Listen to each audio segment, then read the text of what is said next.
नमस्कार, आप देख रहे हैं जस्ट इंडिया और मैं हूं आपके साथ काजल ठाकुर। खबरों की शुरुआत करेंगे उससे पहले हेडलाइंस के प्रायोजक हैं Micron lights counts on us, group of industries, Asian colour coated स्पात limited, Oscar super speciality hospital and trauma centre, रंश किया showroom in Rohtak and Bahadurgarh. Showroom पर आइए, टेस्ट ड्राइव ले और गाड़ी बुक कराइए।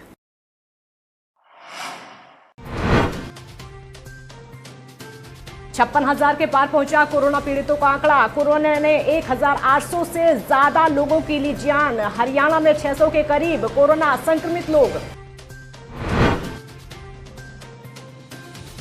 चंडीगढ़ में कोरोना के 7 नए मामले आए सामने। 6 मरीज। बापूधाम के शहर में हुई 142 कोरोना संक्रमितों की संख्या।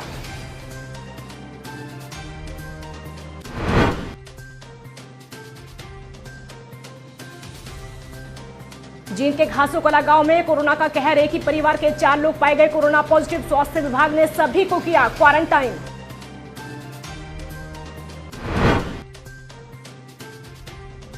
और शराब गायब होने के बाद हरकत में आया एक्साइज विभाग। अंबाला में गोदाम में जाकर किया गया निरीक्षण। एक पेटी की गहनता से जांच की गई। देश भर में कोविड-19 से संक्रमण के मामले 56,000 के पार पहुंच गए हैं। तो देश भर में मृतकों की संख्या जो है बढ़कर 1,800 से पार पहुंच गई है, जबकि अर्धसैनिक बलों में भी मौतें होने की जानकारी सामने आई है। तो अधिकारियों ने कहा है कि मुंबई अंतर्राष्ट्रीय हवाई अड्डे पर तैनात CISF के 55 वर्षीय हेड कांस्टेबल की कोरोना वायरस के कारण मौत हो गई, जबकि BSF के 2 कर्मियों की भी मौत हो गई है। BSF में जितने भी संक्रमण के मामले निकलकर अब तक सामने आए हैं, 41 नए मामले सामने आ चुके हैं, जिससे इस बल में संक्रमण के मामले बढ़कर 193 हो गए हैं। तो कोविड-19 के खिलाफ लड़ाई में अग्रिम मोर्चे पर तैनात बड़ी संख्या में स्वास्थ्य कर्मी और सुरक्षा कर्मी हाल के दिनों में कोविड-19 से संक्रमित पाए गए हैं। एक अधिकारी ने कहा है कि अकेले महाराष्ट्र में कम से कम 531 पुलिसकर्मी कोविड-19 से संक्रमित हैं और उनका राज्य के कई अस्पतालों में इलाज चल रहा है। वहीं हरियाणा की अगर बात की जाए तो प्रदेश में 600 के करीब कोरोना संक्रमित लोगों का आंकड़ा पहुंच चुका है। चंडीगढ़ में आए 7 नए कोरोना मरीजों के बाद हड़कंप मच गया है। तो चंडीगढ़ में कुल जो संक्रमित मरीजों की संख्या है वो बढ़कर अब 142 हो गई है। आंकड़ों के मुताबिक कुल 18 लोगों में कोरोना वायरस की पुष्टि हुई है। तो चंडीगढ़ का सबसे हॉटस्पॉट बने हुए केवल बापूधाम से ही अब तक 82 लोग कोरोना पॉजिटिव पाए जा चुके हैं। 7 नए कोरोना के मरीजों में 6 बापूधाम से हैं और अब शहर में कोरोना पीड़ितों की जो कुल संख्या है 142 हो चुकी है। जींद जिले में घासोकला गांव में कोरोना वायरस और ज्यादा पैर पसारता जा रहा है। लगातार आ रहे कोरोना के नए मरीजों की जो संख्या है स्वास्थ्य विभाग के लिए परेशानियां खड़ी कर रही है। घासोकला गांव से एक बार फिर से 4 लोगों में कोरोना के संक्रमण मिले हैं और ये सभी 4 मरीज एक ही परिवार के हैं। जींद जिले में अब तक 15 पॉजिटिव केस आ चुके हैं और स्वास्थ्य विभाग के लिए कोरोना पीड़ितों की बन रही चेन को तोड़ना एक चुनौती बनता जा रहा है। हालांकि एहतियात के तौर पर पूरे गांव को सील कर दिया गया है और सैनिटाइज का काम शुरू कर दिया गया है। ग्रामीणों के सैंपल भी ले लिए गए हैं। पंजाब से लगातार प्रवासी मजदूरों का हरियाणा की तरफ आना जारी है। जहां भी पुलिस के हाथ प्रवासी मजदूर लगते हैं तो उन्हें वापस भेजना शुरू कर दिया जाता है। ऐसे में प्रवासी मजदूरों के लिए परेशानियां कम होने का नाम नहीं ले रही हैं। पैदल पैदल अपने घर जाने का रास्ता खोजते ये प्रवासी मजदूर इन दिनों सबसे ज़्यादा परेशान हैं। ये पंजाब पुलिस से बचकर हरियाणा में पहुंचते हैं तो हरियाणा पुलिस इन्हें वापस भेजना शुरू कर देती है। ये मजदूर कई दिन पैदल चलकर अब थक चुके हैं और ऊपर से तपती धूप इनकी परीक्षा ले रही है। पुलिस ने यमुनानगर प्लाईवुड फैक्ट्री में काम करने वाले प्रवासी मजदूरों को पंजाब से आया समझकर उन्हें हरियाणा पंजाब बॉर्डर पर छोड़ दिया, जिसके बाद इन्हें पंजाब पुलिस ने पंजाब में दाखिल नहीं होने दिया। तो अंबाला पुलिस के कुछ जवानों ने इन्हें फटकारना शुरू कर दिया, जिसके बाद ये खेतों में जाकर छिप गए। लेकिन मीडिया कैमरे से दिखे तो हौसला और ज़्यादा बढ़ गया। आपको ये बता दें, मीडिया को देखकर और ज़्यादा उत्साहित ये लोग हो गए। खेतों से निकलकर बाहर आए, अपनी आपबीती मीडिया को बताई, अपनी दिक्कतें गिनाते हुए आंखों में आंसू उनके निकल पड़े। हम लोग सर जमुनानगर कलनौर से चढ़ा है और हम लोग को पंजाब की तरफ ले आके और मार रहे हैं पुलिस सब। फेंक दिया हम लोग को, इधर फेंक दिया हम लोग। 300 बंदा है। अब बोल रहा था कि तुम लोग को टेस्ट कराएंगे। इधर टेस्ट कराने के लिए बोला और टेस्ट भी नहीं करा रहा। इधर कहाँ काम करते थे? हम लोग जमुनानगर काम करते हैं। जमुनानगर जा रहे हैं हम लोग। जमुनानगर भी नहीं जाने ना, यूपी के तो यूपी भी नहीं जाने दे रहे। आप क्या पंजाब भेज रहे हैं तुम्हें? अब इधर पंजाब हम लोग को भेज रहे हैं। हम लोग बोल रहे कहाँ से आए हो? हम लोग जमुनानगर से आए हैं। अच्छा, फंसे हुए थे, प्लाई बोर्ड में काम कर रहे हैं। 2 महीने से कंपनी परमिट नहीं दे रही थी और बोल रहे उधर खुराकी लाला भी नहीं दे रहा है। हम लोग इसी तरह जा रहे थे, खाए पिए हैं और शाम सुबह से भी नहीं खाए हैं। और इधर बोले कि तुमको टेस्ट कराएंगे, ले आकर बोले कि यूपी में टेस्ट कराकर भेज देंगे तुम लोग को घर। सर हम लोग क्या कहें, हम लोग को ऐसा सब बोलकर इधर फंसा दिया, लेकर इधर फेंक दिया।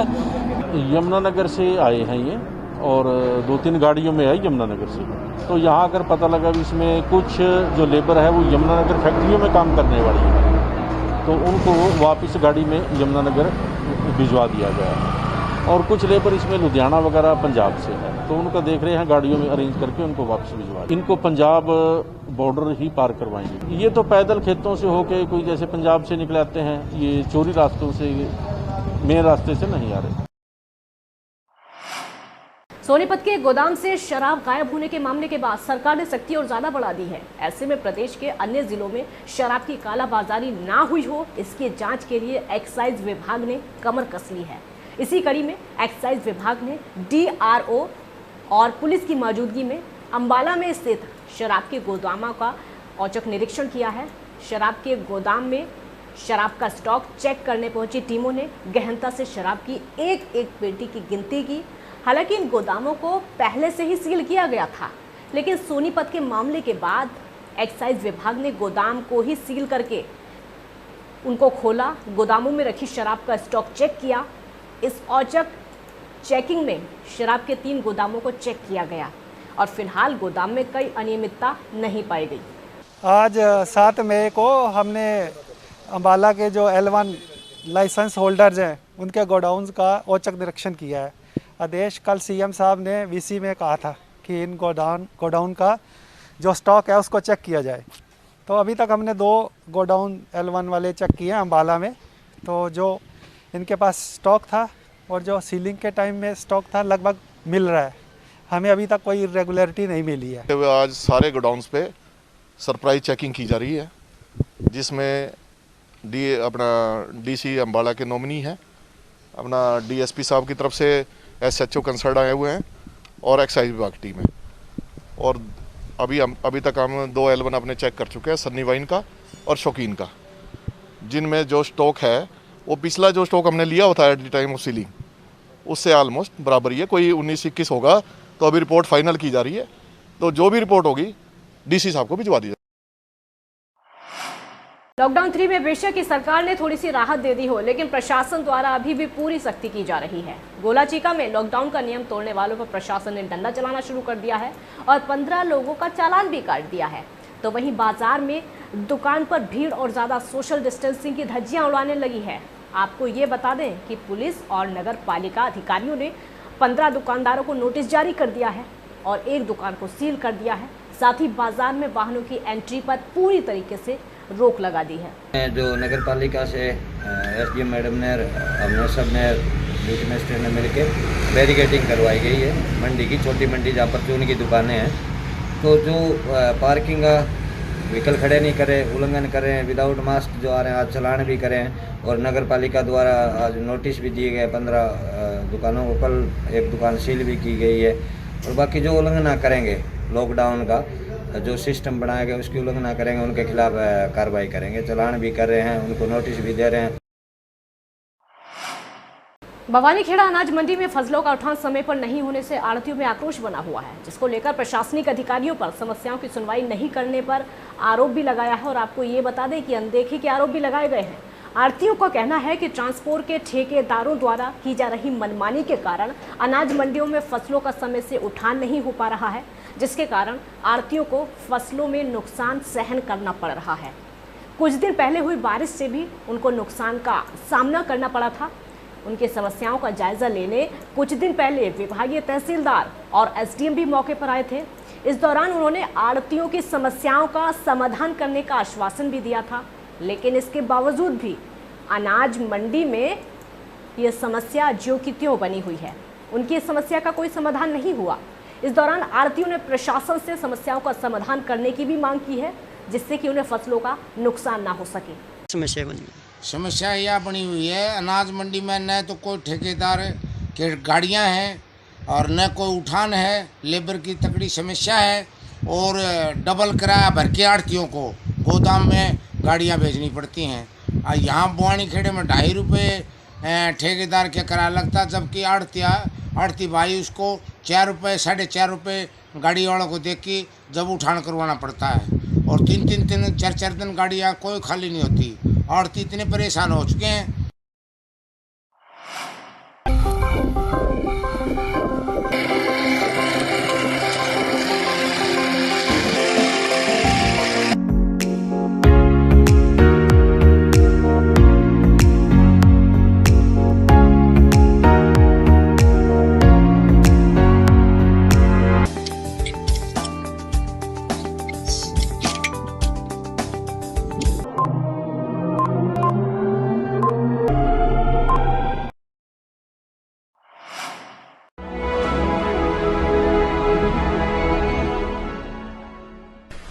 चाचा, आपने नया घर बनवाया है तो घर की छत पर कौन सी शीट लगवाई है? बेटा, मैंने अपने घर की छत पर एशियन शीट लगवाई है, क्योंकि वो कभी न मिटने वाले ओरिजिनल निशान की चादरें हैं। साथ में ISI का चिन्ह, 5 साल की वारंटी के साथ साथ पैसों का सही मूल्य देने वाली वही इकलौती शीट्स हैं। क्योंकि नाम नहीं, पहचान जरूरी है।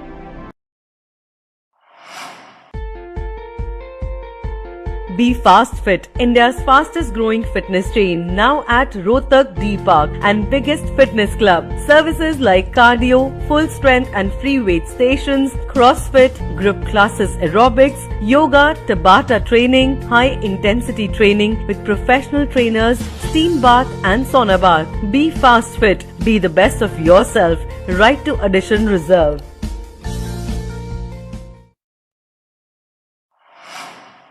Welcome to John Wesley Convent, a prestigious, renowned and remarkable school of Rohtak. Excellent learning environment, standardized infrastructure and experienced faculty, well-formed robotics lab, well-equipped science labs, world-class computer lab, well-stocked library, digital smart classrooms, excellent sports facilities, best transport service. John Wesley Convent, a school where your search comes.